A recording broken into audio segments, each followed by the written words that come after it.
ஏசப்பாக்குள்ள விசுவாசமா இருக்கணும். Daily prayer பண்ணி அவரோட அட்டாச்சா இருக்கும் போது உங்களுக்கு எந்த சூழ்நிலை வந்தாலும் காப்பாற்ற அவரால் முடியும். சரியா? அது நீங்க நினைச்சு பயப்படவும் வேண்டாம். உங்களுக்கு பாதுகாப்பும் இருக்கும். இப்போ ஸ்கூலுக்கு போறோம் வர்றோம், ஏசப்பாவுடைய கரத்தால மட்டும்தான் முடியும். டெய்லி வேண்டிட்டு தான் போகணும் வெளியே எங்க போனாலும். சரியா? எங்க போனாலும் சரி, வீட்டுல இருந்தாலும் சரி, ஏசப்பா உங்க கரத்துக்குள்ள எங்களுக்கு பாதுகாத்து கொள்ளுங்க, பாதுகாப்பு கொடுங்க அப்படின்னு சொல்லிட்டு. சரியா? ப்ரே பண்ணுவீங்களா? புரிஞ்சுச்சா?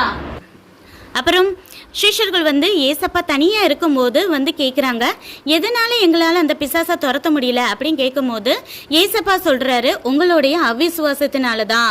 உங்களுக்கு கடுகு விதை அளவுக்கு விசுவாசம் இருந்து நீங்கள் மலையை பார்த்து சமுத்திரத்துக்கு, அதாவது கடலுக்குள்ளே பேய்ந்து போங்க சொன்னால் கூட அந்த மலை பேர்ந்து அதுக்குள்ளே போகும்.